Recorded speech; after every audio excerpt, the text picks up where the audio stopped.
નમસ્કાર મિત્રો, સ્વાગત છે આપણી channel web Gujarati news YouTube ચેનલમાં। મિત્રો, આ સમયની સૌથી મોટી બ્રેકિંગ ન્યૂઝ સામે આવી રહી છે। સાવધાન ગુજરાત હવામાન વિભાગ દ્વારા આગામી 24 થી 48 કલાક માટે રાજ્યમાં ભારેથી અતિભારે વરસાદનું હાઈ એલર્ટ જાહેર કરવામાં આવ્યું છે। દરિયામાં સર્જાયેલી back to back low pressure સિસ્ટમના કારણે ગુજરાત પર આફતના વાદળો ઘેરાયા છે અને મેઘરાજા ગમે ત્યારે પોતાનું રૌદ્ર સ્વરૂપ ધારણ કરી શકે છે।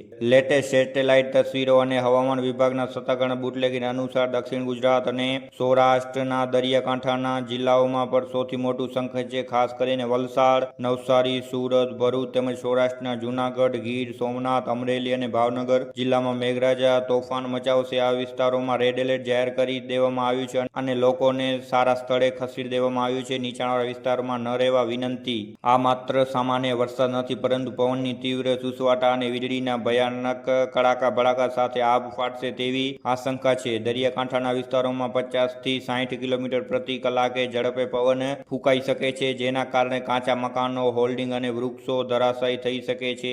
આંશિક વીજળીને બચવા માટે બિનજરૂરી બહાર નીકળવા અપીલ કરવામાં આવી છે। આગામીના 24 થી 48 કલાક ગુજરાત ઉપર ભારેથી અતિભારે રહેવાના છે, કારણ કે બેક ટુ બેક સિસ્ટમ તૈયાર થઈ ગઈ છે। તે ગુજરાતને ધમરોળી શકે છે। ગુજરાતમાં ભૂકા ગાળશે મેઘરાજા। આગામી આપત્તિને પહોંચી વળવા માટે સમગ્ર ગુજરાત વહીવટી તંત્ર ક્લોક એક્શનમાં મોડમાં આવી ગયું છે। મુખ્યમંત્રી અને ડિઝાસ્ટર મેનેજમેન્ટની ટીમે તમામ જિલ્લા કલેક્ટરો સાથે ઇમરજન્સી બેઠક યોજી છે। સંવેદનશીલ જિલ્લાઓમાં એનડીઆરએફ અને એસડીઆરએફની 15 ટીમો વધુ તૈનાત કરી દેવામાં આવી છે અને ભારેથી અતિભારે વરસાદના કારણે ઘણું બધું નુકસાન થઈ શકે છે। હજી નુકસાન થયો છે અને હજી પણ નુકસાન થઈ શકે છે, જેથી કોઈ પણ પરિસ્થિતિમાં બચાવ કામગીરી તાત્કાલિક શરૂ કરી દેવામાં આવે એટલા માટે એનડીઆરએફ અને એસડીઆરએફની 15 ટીમો તૈનાત કરી દેવામાં આવી છે। ભારે વરસાદના આગાહીના પગલે રાજ્યની મુખ્ય નદીઓ જેવી કે નર્મદા, તાપી, વિશ્વામિત્ર અને સૌરાષ્ટ્રની સ્થાનિક નદીઓમાં પૂરની સ્થિતિ સર્જાઈ શકે છે। જળશાળાઓમાં પાણીની સતત આવક વધી રહી હોવાના અને મોટા ડેમોમાં દરવાજા ગમે ત્યારે ખોલવામાં આવી શકે છે। નદી કિનારા નીચાણવાળા 100 થી વધુ ગામોને એલર્ટ આપી દેવાયું છે અને જરૂર પડે લોકોને સ્થળાંતરે માટે તંત્રને આશ્વસ્ત તૈયાર કરી દેવામાં આવ્યું છે। આગામી દિવસો ગુજરાત ઉપર ભારેથી અતિભારે જવાના છે, કારણ કે મેઘરાજા એન્ટ્રી કરશે। મેઘરાજા જરૂરી વિસ્તારોમાં ભૂકા કાઢશે અને મેઘરાજા ધમરોળી નાખશે ગુજરાતને। વીજળીના કડાકા ભડાકા સાથે મેઘરાજાની જોરદાર બેટિંગ થશે। છેલ્લો અને સૌથી મહત્વના મુદ્દા તરફ નજર કરીએ તો માછીમારોને આગામી 4 દિવસ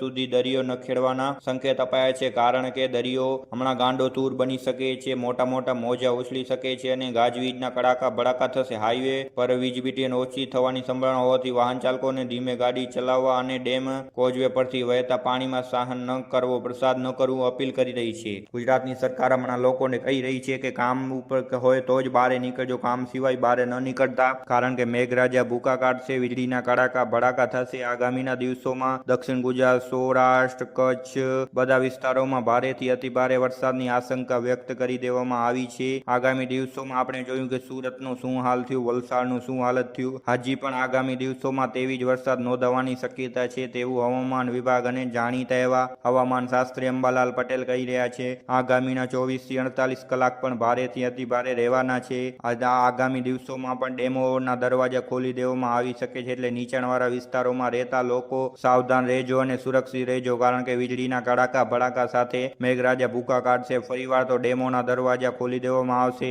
અને જો તમે નીચાણવાળા વિસ્તારોમાં રહેતા હો તો ત્યાંથી હમણાંથી જ નીકળી જાજો, કારણ કે નદીઓમાં પૂર આવી શકે છે। નીચાણવાળા વિસ્તારોમાં મુશ્કેલીનો સામનો કરવું પડી શકે છે। વલસાડમાં આપણે જોયું કે હેલિકોપ્ટરથી માણસોને બચાવવામાં આવતું હતું, હેલિકોપ્ટરથી માણસોને નીકળવામાં આવતું હતું, કારણ કે આગામી દિવસોમાં ત્યાં 45 થી 40 ઇંચ વરસાદ નોંધાયો છે, ભૂકા કાઢી નાખ્યો છે વલસાડની હાલત ખરાબ થઈ ગઈ છે એકદમ, અને ઘણું નુકસાન થઈ ગયો છે ગરીબ માણસોનો, એટલા માટે સાવધાન રહેજો, સુરક્ષિત રહેજો। આગામી દિવસોમાં પણ આવી સ્થિતિ સર્જાવાની છે। મેઘરાજા પોતાની બેટિંગ કરશે, કારણ કે back to back low pressure system તૈયાર થઈ ગઈ છે અને તે સીધો ગુજરાતને ધમરોળશે, એટલા માટે સુરક્ષિત રહેવા અપીલ અને તમારા ઘરમાં બિનજરૂરી વસ્તુ ભેગી કરી લેજો, કારણ કે વરસાદના કારણે આપણે બહાર નહીં નીકળી શકીએ। ખાવા પીવાની વસ્તુ ભેગી કરી લેજો, કારણ કે આપણે બહાર નહીં નીકળી શકીએ। વરસાદનો જોર એટલો હોઈ શકે છે, વીજળીના કડાકા ભડાકા પણ હોઈ શકે છે। આગામીના દિવસોમાં શાળાઓ, કોલેજોમાં પણ રજા જાહેર કરી દેવામાં આવી શકે છે, કારણ કે પાણી ભરાવાના કારણે છોકરાઓને મુશ્કેલીનો સામનો કરવો પડી શકે છે, એટલા માટે આગામી દિવસોમાં શાળાઓ અને કોલેજોમાં પણ રજા જાહેર કરવામાં આવશે તેવો સરકાર નિર્ણય લઈ શકે છે। આગામીના 24 થી 48 કલાક